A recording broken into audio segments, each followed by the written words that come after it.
আসসালামু আলাইকুম ভিউয়ার্স।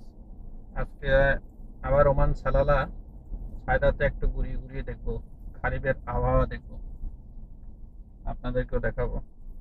চলেন যাই, এদিক দিয়ে যাই। সামনে গ্র্যান্ড মল, এই রাস্তাটা একটু সুন্দর আছে। ইশারা এসে গেছে, ইশারা একটু দাঁড়াতে হবে। এই যে সামনে এগুলো সব মার্কেট, সামনে এগুলো সব মার্কেট।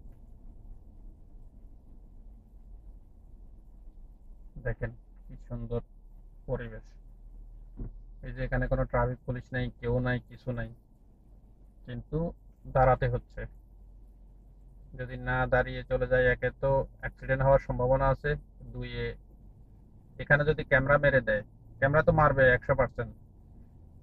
ক্যামেরা মেরে দিলে 50 রিয়াল, অর্থাৎ বাংলাদেশি প্রায় 17,000 টাকা। কিভাবে আপনি আইন মানবেন না? আইন আপনাকে অবশ্যই মানতে হবে। এইভাবে আমাদের বাংলাদেশ এইভাবে দেখতে আরো মনে হয় 20-30 বছর লাগবে। আর বর্তমানে যেভাবে চলতেছে, মনে হয় না আর দেখবো আমরা। প্রবাসীরা তো কষ্ট করে টাকা পয়সা দেশে পাঠায়, আর চোরেরা সব নিয়ে যায়। প্রবাসীদের জন্য কয়জন ভাবে? কারা ভাবে? সব মুখের উপর দিয়ে কথাবার্তা।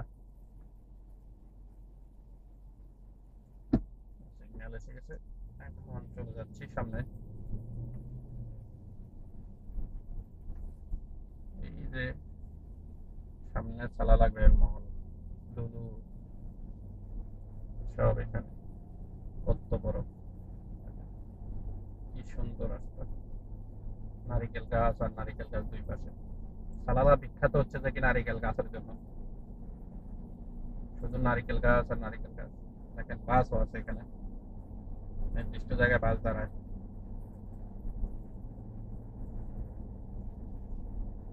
ওদের একটু ঘুরিয়ে ঘুরিয়ে দেখাই আজকে সালালা খারিফের মৌসুমটা কত সুন্দর। দেখেন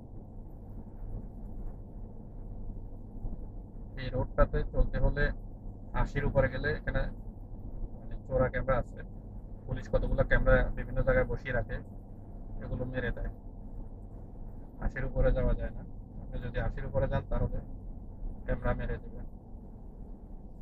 এই তো আর একটা সিগন্যাল চলে এসেছে, সিগন্যালটাতে অনেকক্ষণ দাঁড়াইতে হবে। ওই পাশে এখানে প্রচুর গাড়ি।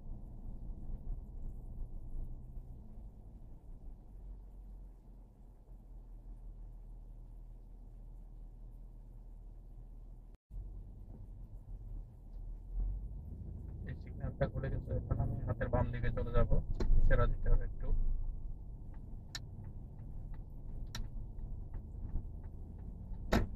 যারা বর্তমানে সালালা গাড়ি চালাচ্ছেন, একটু সাবধানে চালাবেন, কারণ এখন পর্যটকেরা বাইরে থেকে আসবে, বিভিন্ন দেশ থেকে আসবে। তারা রাস্তাঘাট ওইরকম চিনে না, ওইভাবে রাস্তাঘাট চিনে না, সমস্যা হয়ে যাবে। তারা এদিক থেকে ওইদিক চলে যায়, ওইদিক থেকে এদিক চলে যায়, নিয়ম কারণ তারা এখন মানে বুঝতেছে না। এখানে আসলে এখনো বুঝতে পারে না যে কোন রাস্তা দিয়ে কিভাবে যাবে। ওই জন্য একটু সাবধানে চালাবেন গাড়ি। আর যারা আমাদের বাংলাদেশি ভাইরা সাইকেল চালান, তারা আরো সাবধানে চলবেন। বিশেষ করে সন্ধ্যার পর থেকে বিকাল বেলা হলে আপনি যে সাইকেল চালানোর জন্য পুলিশ, এখানকার পুলিশ যে পোশাকগুলো, অর্থাৎ ওই গ্রিন, লাল এই ধরনের পোশাকগুলো একবার দিয়েছিল, এগুলো না লাগালে জরিমানা হতো। ওই পোশাকগুলো পরবেন, এটা আপনার সেফটির জন্য ভাই। একটা গাড়ি যদি আপনাকে মেরে দেয়, হাড্ডি গুড্ডি তো সব চলে যাবে, হয়তো মৃত্যুর দুয়ার পর্যন্ত আপনাকে পৌঁছে দিবে। অনেক, আমার সামনে অনেক বাঙালি ভাই, আমাদের অনেক বাঙালি ভাই মরেছে এভাবে অ্যাক্সিডেন্টে, সাইকেল অ্যাক্সিডেন্ট হয়ে অনেক বাঙালি ভাই মারা গেছে আমার সামনে। আমি অন্তত 4 থেকে 5 জনকে দেখেছি। তো আপনারা একটু সাবধানে থাকবেন সাইকেল চালানোর জন্য, বিশেষ করে হলো বিকাল থেকে রাত, এই সময়টা। ওই সেফটি জামাটা পরে নেবেন। সেফটি জামাটা পরে নিলে তাহলে যখন আপনি সাইকেল চালাবেন, দূর থেকে গাড়ি আপনাকে ফলো করবে। আর আপনি যদি এমনি সাইকেল চালান, গাড়িগুলো এখন বিভিন্ন পর্যটক আসে, এরা বুঝে না, এরা এখানকার রাস্তাঘাট বুঝে বুঝে উঠতে পারে না। তো আপনাকে হয়তো চোখে দেখবেন আপনি সাইকেল চালিয়ে যাচ্ছেন, ঠাস করে মেরে দেবে। তো এটার জন্য সাবধানে গাড়ি চালাতে হবে। আর বিশেষ করে রাস্তায় ওঠার সময় কালো গেঞ্জি, আহ, কালো টি শার্ট এগুলো না পরাটাই ভালো, কারণ রোডের সঙ্গে মিশে থাকে, দূর থেকে অতটা ফলো করা যায় না। সালালা কত সুন্দর! সালালা পর্যটক এরিয়া। ওই যে সামনে বড় একটা মসজিদ দেখতেছেন, আজকে আমি আসছি 10 বছর হয়ে গেছে, এই মসজিদটা এখনো তৈরি করা হচ্ছে। এটা ব্যক্তি মালিকানা মসজিদ, এই জন্য তাদের টাকা হয়তো শেষ হয়ে গেছে, এখন পর্যন্ত কাজ বন্ধ হয়ে আছে। এটা যদি গভর্নমেন্টের হতো তাহলে অনেক আগে হয়ে যেত। সামনে ন্যাস্ট, সামনে ন্যাস্ট।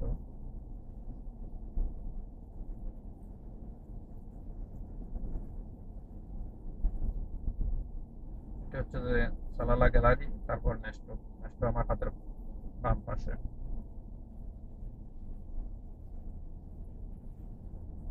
তারপর আমি এখন আলমুসের দিকে যাচ্ছি।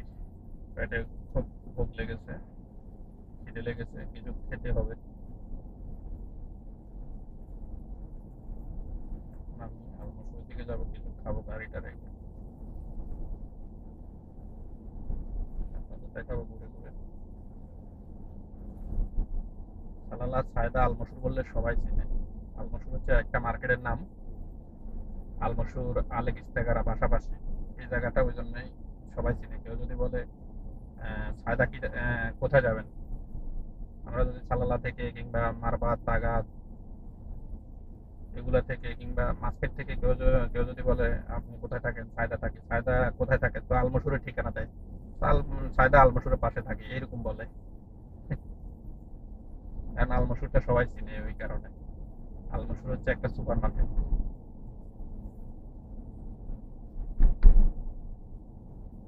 এখন আমি আলমসুর সুপার মার্কেটের সামনে দিয়ে চলে যাব। ডাইন দিকে ইশারা দিয়েছি।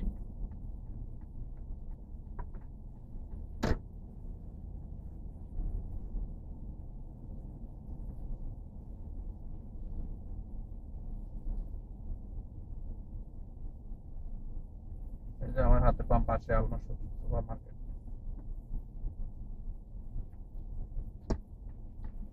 এখন আমি এখানে একটা মার্কেট হচ্ছে সায়দা আলমসুরের সামনে, খুব বড় একটা মার্কেট, ছোট ছোট করে দোকান দিয়েছে, এগুলো ভাড়া দেবে। মার্কেটটা খুব সুন্দর, এটার উপরেও মনে হয় রেস্টুরেন্ট থাকবে।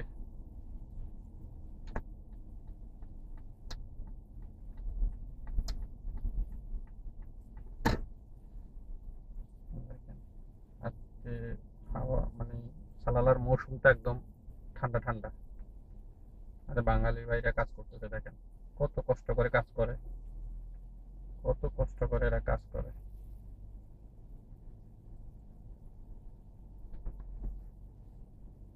গাড়িটা কোথায় পার্কিং করব বুঝতে পারতেছি না। দুই পাশেই রেস্টুরেন্ট, এই দুইটা রেস্টুরেন্ট খুব ভালো চলে, সবসময় জাম হয়ে থাকে গাড়ি, মানে গাড়ি রাখার জায়গা পাই না। দেখি সামনের দিকে যাই, দেখতে পাবো। সামনে একটু জায়গা আছে, ওইদিকে রাখবো গাড়ি।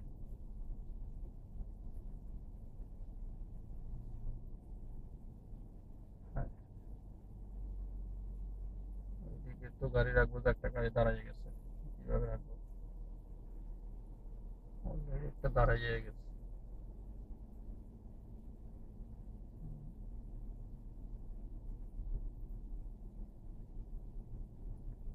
গাড়ি রাখাটাই হচ্ছে যে মুশকিল। এইদিকে রাখি, এখানে পার্কিং করি গাড়িটা।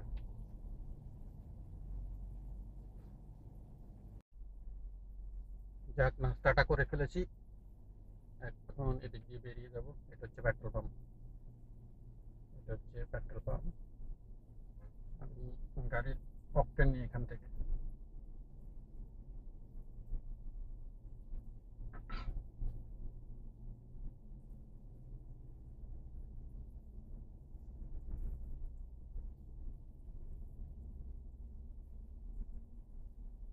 দেখেন কবে সব কোন জায়গায়।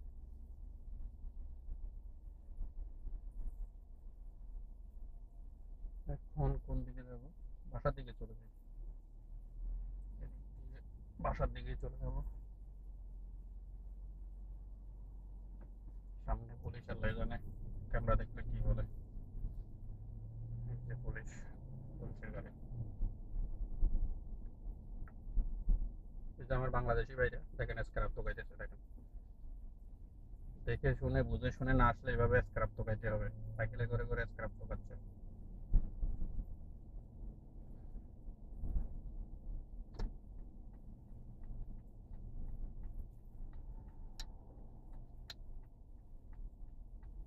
বাসার দিকে চলে যাবে।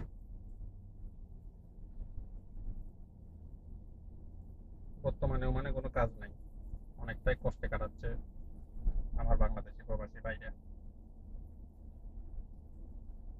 যারা এসেছে তাদের অধিকাংশই বেকার।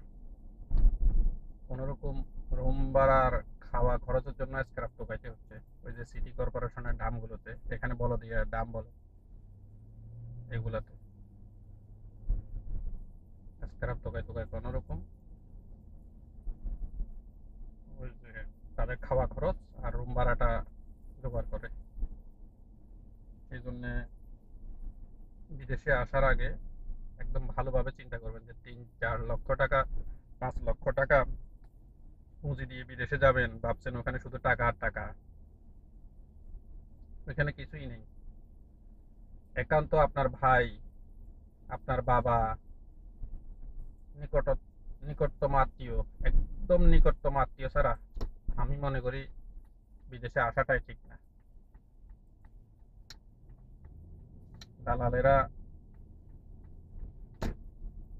20, 30, 50 হাজার টাকার জন্য আপনাকে এখানে নিয়ে আসবে। তারা বলবে আমি কাজ একটা দিয়ে দেবো। তখন আপনি ভাববেন যে কাজ তো দিবে বলেছে, আসলে কাজ কিরকম দিবে? ওয়ান টাইম একটা কাজ দিবে, কোন রকম খুঁজে শুধু ওর গা মানে ইয়ে থেকে, মানে তার মানে চুক্তিটা শুধু ইয়ে করবে। তারপরে এমন একটা কাজ কোন রকম দিবে, আপনি 1 মাস 2 মাস করলেন বেতন দিতেছে না।